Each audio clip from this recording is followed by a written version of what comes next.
آج ہم بیان کریں گے پارہ ہے 7واں، سورہ مائدہ ہے اور رکوع ہے 12واں اور آیت مبارکہ ہے 92-93۔ اعوذ باللہ من الشیطان الرجیم، بسم اللہ الرحمن الرحیم۔ واطیعوا اللہ واطیعوا الرسول واحذروا فإن تولیتم فاعلموا انما علی رسولنا البلاغ المبین۔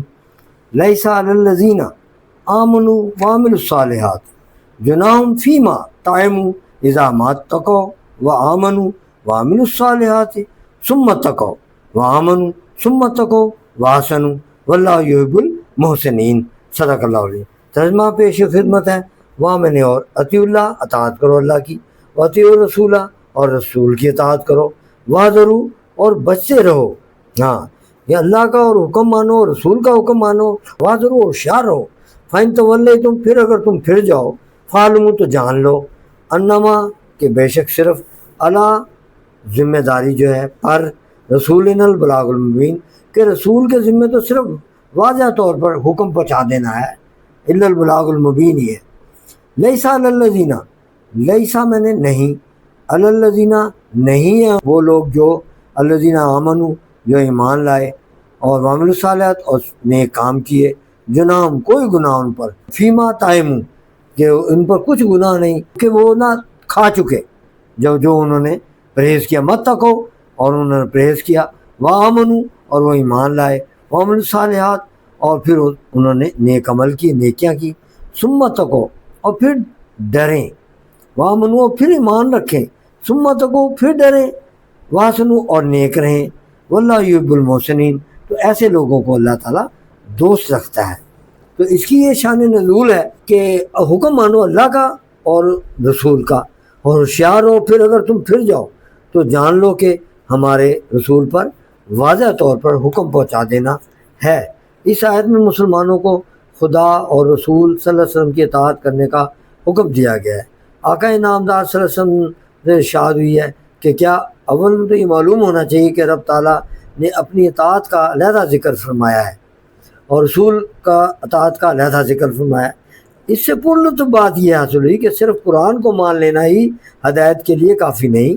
یا یوں کہ خدا کی اطاعت ہی نہیں حضور کی اطاعت ہے، احادیث کی ضرورت لازمی ہے، یعنی اس کے بغیر بیکار ہے۔ یعنی بعض چیزیں ایسی ہیں کہ جو حضور صلی اللہ علیہ وسلم نے ان کا حکم دیا اور قرآن کریم میں ان کا ذکر نہیں،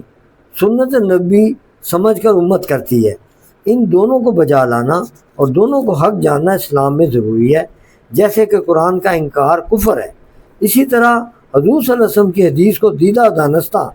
نہ ماننا بھی کفر ہے۔ یہ اور بات ہے کہ کسی کلام کے حدیث ہونے میں شک ہو پھر اس کے ثبوت کا انکار کرے، مگر جس کو یقینی طور پر معلوم ہو جائے کہ یہ فرمان مصطفیٰ ہی ہے پھر اس کو برا جاننے کا کافر ہے۔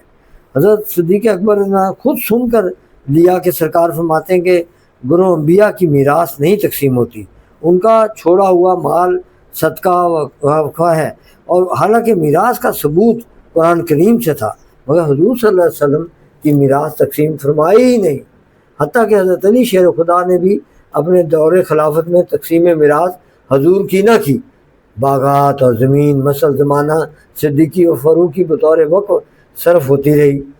نہایت پرلطف بات یہ بھی ہے کہ اللہ کی اطاعت اور رسول کی اطاعت میں فرق بھی ہے، اور وہ یہ کہ رب تعالیٰ کی اطاعت صرف فرمان کی ہوگی اور اس کے کاموں میں اطاعت نہیں ہے،